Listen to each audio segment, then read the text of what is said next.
जब से miss universe competition start हुआ है तब से हर बार अर्थ ने ही बाजी मारी है। और इसीलिए मैं हैरान हो जाता हूँ कि ये कंपटीशन 1952 से चल रहा है और एक बार भी अर्थ के अलावा और कोई प्लेनेट जीतता ही नहीं।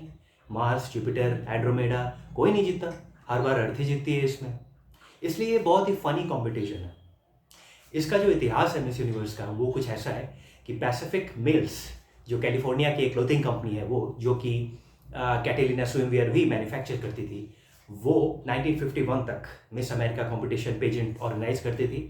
और उसके बाद जब योलेंट बेटबीज ने मना कर दिया पोज करने से, तो उसके बाद से इन्होंने अपनी स्पॉन्सरशिप छीन ली और 1952 में इन्होंने मिस यूनिवर्स ऑर्गेनाइज कराया और उसके बाद से आज तक ये ऑर्गेनाइज कर रहे हैं। इसके एक साल पहले जून 1951 में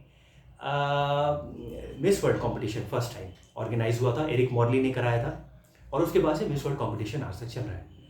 अब यहाँ मेरा एक छोटा सा ऑब्जेक्शन जो है इस पूरे मॉडल में वो ये है कि ये जो कंपटीशन है, जो फीमेल को जज करने का कंपटीशन है, वो एक मेल ने बनाया था। इसके जो कॉन्सेप्ट, जो सूत्रधार हैं, जो रचयिता है, वो पुरुष है। तो ये कुछ ऐसी ही बेईमानी की बात लगती है। इसमें उतनी ही बेईमानी है कि जैसे कुछ कुछ देशों में जो महिलाओं के बारे में बातें होती है, वुमेन एम्पावरमेंट को लेकर, उसमें जो पैनल गठित किया जाता है उसमें 10 में से 10 लोग पुरुष होते हैं और वो ये डिसाइड करते हैं कि महिलाओं के लिए ये अच्छा है, वो गलत है। ये बहुत छोटी बात लगती है। आपको उनको वो पूरे राइट्स देने चाहिए जिससे वो अपने फैसले खुद लें और वो लेने में सक्षम है, आपसे अधिक सक्षम है। तो ये जो कंपटीशन है जज करने का, who are meant to judge the beauty of women by their own standards। इसीलिए अगर मैं, if I am a woman, अगर मैं एक स्त्री हूँ, तो मेरे लिए ये बहुत अनकंफर्टेबल सी फीलिंग है ये सोच कर कि I have to parade myself in swimwear with men and their prying eyes. ये बहुत सोच कर ही बहुत डर लगता है। तो ये अब वहाँ पे स्विम सूट को बनाया गया है स्विमिंग पूल के लिए, लेकिन वहाँ पे मुझे पोज करना है और मुझे वॉक करना है, कैट वॉक।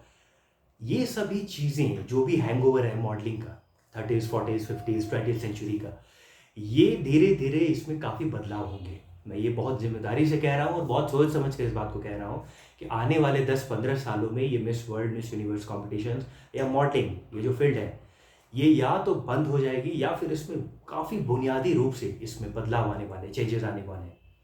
क्यों? क्योंकि धीरे धीरे वहाँ पे एक विद्रोह की भावना आएगी। वो हो ही रहा है। Changes are actually happening because अब इस तरह के ब्यूटी पेजेंट्स कंपटीशन में अब उनको डाइवर्सिटीज दिखानी होती है अपने कंटेस्टेंट्स में। धीरे धीरे वो उसमें चेंज कर ही रहे हैं। लेकिन उनका जो जो जो स्टार्ट हुआ था ये कंपटीशन, जो एरिक मॉर्ली ने 1951 में बनाया मिस वर्ल्ड, फिर मिस यूनिवर्स जो पैसिफिक मिस ने बनाया 1952 में, ये बनाने का उस समय का जो बैकड्रॉप था, बेसिस वही है। और बेसिस जो है, जो बनाने का जो एक सेंट्रल रीजन है, जो फोकस है, वो बहुत ही गलत है, मिसोजिनिस्ट है। तो इसीलिए मैं समझता हूँ कि ये या तो इसमें पूरी तरह से फेरबदल होगा, आने वाले 10-15 सालों में ये होगा, ये हमारे और आपके रहते होगा, हम देखेंगे इस चीज़ को। या तो इस तरह के कॉम्पिटिशन्स बंद हो जाएंगे और एक मास मूवमेंट हो सकता है by women in the western world, जिस तरह का 1918 में हुआ या 50, 60, 70s में वेस्टर्न वर्ल्ड में हुआ। तो वहाँ पे इस तरह के काफ़ी अभी अपीवल्स उथल पुथल होने वाले हैं। और मॉडलिंग जो चीज़ है, मॉडलिंग के जो अधिकांश पोस्चर्स हैं, कैट वॉक्स हैं और ये रैम्प वॉक्स हैं, ये सब चीज़ बहुत बायगोन एरा का एक अवशेष है, एक रेमनेंट है जो अब खत्म हो जाएगा। क्योंकि ये सब चीज़ें आज बहुत हंसी आती है लोगों को कि एक सर्टेन वे में वॉक करना, और सभी चीज़ें बनाई गई थी 50, 60, 70s के for your eyes only concept के लिए, कि जस्ट टू सेटिस्फाई द टिटी, क्या बोलूँ मैं उसको, मतलब main with their praying eyes, और उनको सेटिस्फाई करने के लिए तरह तरह से प्रोवोकेटिव स्टेप्स बनाए गए थे, जो भी है, जो आज ये बहुत बहुत छोटी बात लगती है। इसीलिए मैं कह रहा हूँ कि ये इस चीज़ में, इस कॉम्पिटिशन्स में काफ़ी मूलभूत रूप से बदलाव होने वाला है आगे के 10-15 सालों में। अब ये अगर पैमाना नहीं हो तो फिर दूसरा पैमाना क्या हो, वो मैं बताने जा रहा हूँ। 5 वो चीज़ें, 5 तरीके, क्योंकि मैंने वीडियो इसीलिए बनाया है और वो मैं 5 टेक्निक्स, टिप्स जरूर दूंगा जिससे हर लड़की को मिस वर्ल्ड बना सकते हैं, हर लड़की को मिस यूनिवर्स बना सकते हैं, क्योंकि वो है ही, हमें सिर्फ उन्हें वो सपोर्ट देना है। सबसे पहला, आप अपनी बच्चियों को ड्राइविंग सिखाइए, ड्राइविंग जरूर सिखाइए, क्योंकि ड्राइविंग से ज़बरदस्त कॉन्फिडेंस आता है। जब कोई एडोलेसेंस से एडल्ट का किसी का भी जो ट्रांजिशन होता है, तो हमारे ज़माने में जो पहली जो दस्तक होती है, एक सेल्फ रिस्पॉन्सिबिलिटी की और एक अपने अपने अपने वजूद की, तो वो ड्राइविंग से आती है। टू व्हीलर सिखाइए, फोर व्हीलर सिखाइए, और अगर आपकी बच्ची पायलट बनना चाहती है, उन्हें ज़रूर प्रमोट कीजिए, ज़रूर इनकरेज कीजिए। सो ये driving is very important, it it gives confidence.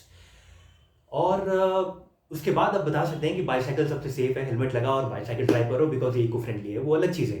लेकिन मैं ये कह रहा हूँ कि आप जिन-जिन जगह का आज नाम लेते हैं, चाहे भारत में हो, चाहे विश्व के अलग देशों में हो, आप देखेंगे कि आत्मनिर्भरता वहाँ ज़्यादा है, युवाओं में, खासकर स्त्रियों में, जहाँ पे ड्राइविंग, जैसे एक उदाहरण तो मैं अभी दे सकता हूँ आपको। भारत में एक जगह है जैसे गुजरात में, वहाँ पे लड़कों से ज़्यादा, ये ऑन रिकॉर्ड मैं बता रहा हूँ आपको, लड़कों से ज़्यादा लड़कियाँ ड्राइव करती, and they drive better, they drive really well. मुझे याद है कुछ साल पहले मैं लिफ्ट ले रहा था, मेरी एक सीनियर कलीग थी मेरे अपार्टमेंट में, और मैंने जस्ट कैजुअली उन्हें कहा कि हाँ, वो तो girls drive better than boys, तो नेचुरली आप अच्छा चलाती हो। तो वो शॉक्ड हो गई। उन्होंने ये कहा कि तुम पहले लड़के हो जो ये कह रहा है कि लड़कियाँ ज़्यादा अच्छा चलाती हैं, क्योंकि बाकी लोग ये कहते हैं कि कोई एक्सीडेंट हुआ, कोई गलती हुई, तो लड़की चला रही है, इसकी गलती होगी। तो आई वाज़ शॉक्ड, क्योंकि मुझे ऐसा लगता है कि माइंड बॉडी कोऑर्डिनेशन जो है, जो अलर्टनेस जो है, जो एक्सीलेंस है, जो वर्क में, जो बैलेंस, वो डेफ़िनिटली वो कोई लड़की ही अच्छा चला सकती है। तो मैं ये नहीं मानता हूँ, इसलिए नहीं कि मैं ज़बरदस्ती का साइड ले रहा हूँ, वो नहीं। मैं एक प्योरली एक रैशनल व्यू पॉइंट से मैं ये कह रहा हूँ कि वुमेन आर बेटर ड्राइवर्स। बहरहाल ये ड्राइविंग ज़रूर सिखानी चाहिए हम सभी को। उससे कॉन्फिडेंस आता है। ये मेरा पहला पॉइंट है। Number 2, vitamin D, 90 to 95% India में लोग विटामिन डी डेफिशिएंट हैं, और इसमें कई समाज हैं अलग-अलग भारत में जो वंचित रखते हैं अपनी महिलाओं को विटामिन डी से। ये बहुत गलत है, और कुछ लोगों को झिझक भी होती है। अभी कोई अगर खिड़की खोलकर रोशनदान से अगर धूप आ रही है, कोई धूप लेने कोई बाहर बैठा है, कोई झाँकने लगा इधर-उधर से, समबडी इज़ टॉकिंग, तो ये सब बहुत तरह की परहेज़ होती है ये महिलाओं में। ये गलत है, क्योंकि विटामिन डी से की कमी से कितने सारे हार्मोनल कॉम्प्लिकेशंस होते हैं, कितनी सारी बीमारियाँ होती है। ये मुझे आपको बताना नहीं पड़ेगा, क्योंकि ये आपको एक से एक स्टडीज़ मिल जाएँगी गूगल पे। तो ये विटामिन डी बहुत क्रूशियल है। बचपन से हमें आदत लगाना चाहिए कि हमारी बच्चियों को कि 30 से 35 मिनट विटामिन डी सनलाइट ज़रूर लें, ज़रूर लें।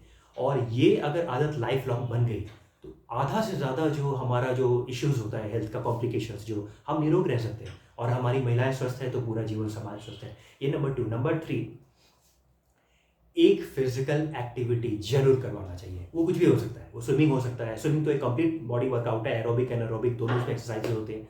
फिर रनिंग हो सकता है, वो कोई स्पोर्ट्स हो सकता है, football, cricket, tennis, badminton, basketball, jogging भी हो सकता है, वो कुछ भी हो सकता है। योगा हो तो उससे अच्छी बात कुछ भी नहीं है, क्योंकि योगा में पूरा कंप्लीट वर्कआउट होता है, माइंड बॉडी कोऑर्डिनेशन भी डेवलप होता है।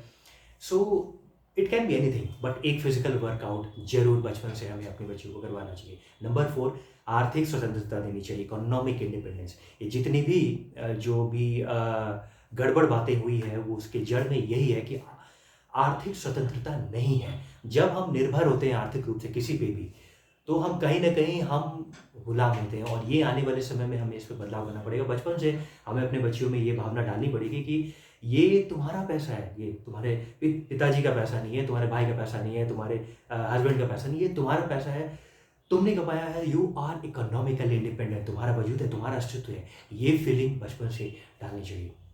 5th पॉइंट, 5 to 10 मिनट्स और 15 मिनट्स ऑफ ध्यान, मेडिटेशन इज़ मैंडेटरी। बचपन से हमें 10 से 15 मिनट मेडिटेशन ज़रूर करवाना चाहिए। इससे माइंड काम रहता है, और they get the necessary balance in mind, body and overall system. ये बहुत ज़रूरी है। कई दुनिया में अलग-अलग सोसाइटीज़ में, ग्रुप्स में ये थोप दी गई है चीज़ें, ये नहीं करना चाहिए, वो करना चाहिए, ऐसे कीजिए, वैसे मत कीजिए। ये बहुत छोटी बात है, बहुत गलत बात है। कोई कौन होता है किसी को ये बताने वाला कि ये नहीं करो, वो नहीं करो, दिस इज़ रॉन्ग। तो ये बेटर तरीका ये है कि आप बचपन से आदत लगाएं कि हमारे बच्चे ध्यान करें और मेडिटेशन करें 10 से 15 minute. When we are doing meditation, जब हम ध्यान करते हैं, we are closer to truth, और उस ट्रुथ के प्रॉक्सिमिटी से जब हम सत्य के करीब होते हैं, वहाँ से जो हमें मिलता है, जो ज्ञान और एक्सपीरियंस मिलता है, वो हमें बताता है कि हमारे लिए ये सही है। तब आप देखेंगे कि जब ये आदत किसी में है, तो वो डिस्क्रिशन नेचुरली स्वतः रूप से वो विकसित हो जाती है, वो डिस्क्रिशन कि मुझे ये करना चाहिए, ये नहीं करना चाहिए, ऐसे करना मेरे लिए ठीक है। और ऐसे करना मेरे लिए ठीक नहीं है। ये बेटर तरीका है, ये नहीं है कि आप पाबंदी लगा दें, आप ये कर दें। नहीं, फ्रीडम से बड़ा मूल्य फिर दुनिया में, फिर संसार में कुछ भी नहीं है। सो आप थोपिए नहीं, बंधन मत लगाइए, आप उन्हें बचपन से ध्यान मेडिटेशन की ओर ले जाइए। 10 मिनट का आदत जरूर लगाएं बचपन से। जब ये 5 चीज़ें हम आदत लगाएंगे अपनी बच्चियों में, बेटियों में, तो हम देखेंगे कि जब वो बड़ी होती है, 18 से 20 साल की होती हैं, तब तक वो बिल्कुल ही उनका एक एक क्वालिटेटिव ट्रांसफॉर्मेशन हो चुका होता है उनके जीवन में। और एक एक तब मैं ये कहूँगा कि then every girl, every girl is a Miss World, is a Miss Universe. They are already Miss World and Miss Universe. ये जज करने वाले लोग कौन होते हैं अपने पैमाने से? 1950-60s में कौन से पैरामीटर्स यूज़ करते थे वो हम सभी जानते हैं। वो बहुत गलत तरीका है ये। सही तरीका ये है कि we make them develop themselves into their best persons that they can be, develop themselves into the full potential। तो वो उसके लिए ये 5 तरीके मैंने आपको कहा। नंबर 1, ड्राइविंग जरूर सिखाइए। और नंबर 2, इकोनॉमिकली इंडिपेंडेंट बनाइए, आर्थिक रूप से स्वतंत्र बनाइए। नंबर 3, एक फिजिकल एक्सरसाइज जरूर करवाइए। नंबर 4, विटामिन डी की कमी ना होने दें। और नंबर 5 जो है वो कि 5 से 10 मिनट ध्यान मेडिटेशन जरूर करवाएं। जब ये हम करवाएंगे और तो हम देखेंगे कि every girl is a Miss World, every girl is a Miss Universe। They are।